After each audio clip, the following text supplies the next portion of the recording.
So I had a reader question about shooting videos similar to mine where they really want the background to be out of focus. And is that possible with the T5i and the kit lens? Well, we can open it up and talk about Nikon and Canon on both sides with kit lenses because the aperture is available to you with these lenses. The focal lengths, they're pretty much similar. There's a slightly different crop factor. Canon's at 1.6, Nikon's at 1.5, but that's small enough that we can just ignore it for the purposes of this video.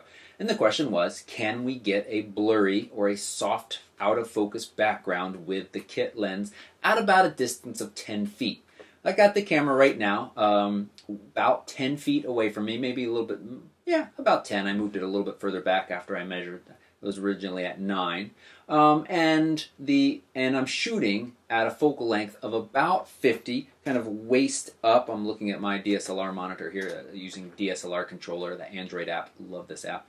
And you know, a fairly tight shot. I got some room. I've left my desk purposefully messy so you can easily see how in focus or out of focus the mess is.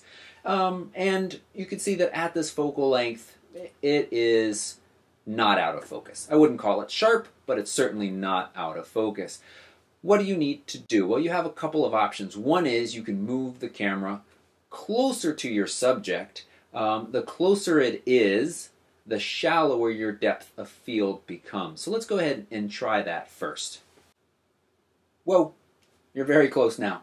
The background is a little bit more out of focus, but certainly not as soft as I think this person likes or I would like if I was trying to attempt a very soft bokeh or bokeh background.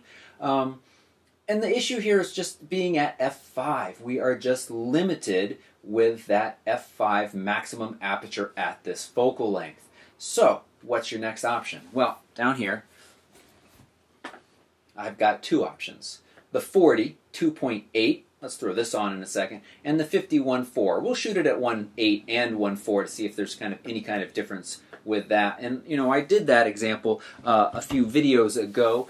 I took you all out to a field, shot those differences. Between 1.4 and 1.8, very little difference, but we did see for those pictures there was a good difference between f5 and 2.8, 1.8, 1.4. Link to that video is down below. The link to the video where I talk about shooting portraits with a kit lens and getting a soft background is down below too. In those videos, the background was further away from me, and that makes a pretty significant difference, and you can get some soft, but when you're talking about closer backgrounds, it is an issue. So let's move the camera back, get these other lenses on, and take a look again. Alright, so I've moved the camera back. I would estimate or say that it's about 7 to 8 feet away from me.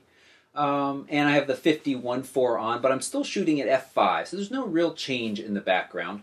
But now we can make some adjustments. I'm going to do these in real time with DSLR controller here. So first thing I'm going to do is go from f5 to f1.8. Watch out, it's going to get really bright. I'm suddenly letting in a ton more light because that aperture has really opened up. So I can drop my ISO now all the way down to 320. With changes like this, I'm going to refocus. I should probably be still in focus, but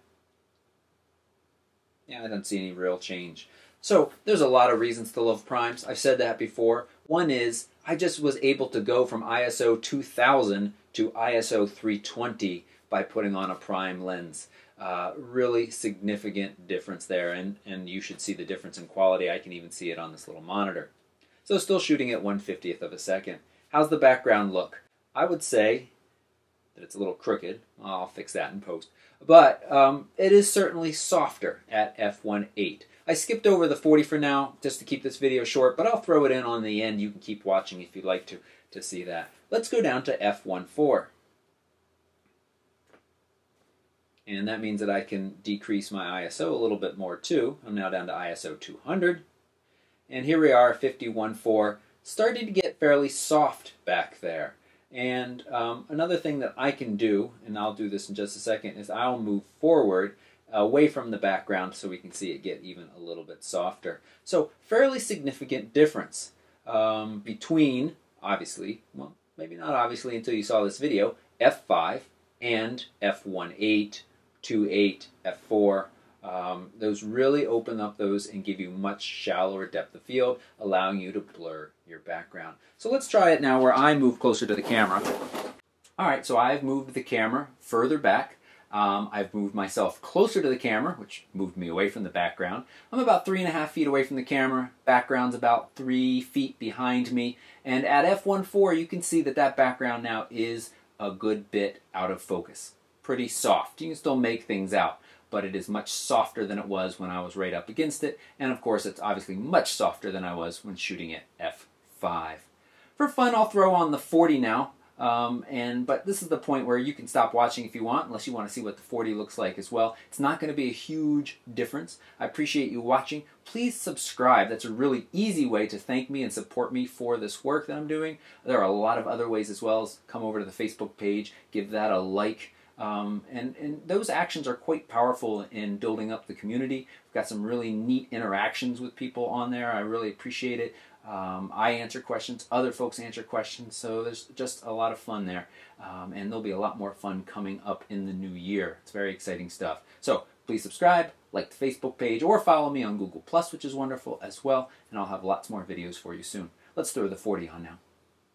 Alright, so here's the 40 on at f2.8 and that distance from the back. Now I've got the servo autofocus on, I think, so I can move closer to the camera, and we should see that background blurring when I get in focus. And at 40, f2.8, this is our background blur. And you know, it depends somewhat on how close I am. I'm getting really close to my light source too, which is getting this hot. I can turn down my ISO a little bit and get that a little bit better. But there you go. And also, what does your foreground look like if I get out of the focus area and back in? All right, so hope this was helpful. I already said all the subscribe bits. Thanks for watching.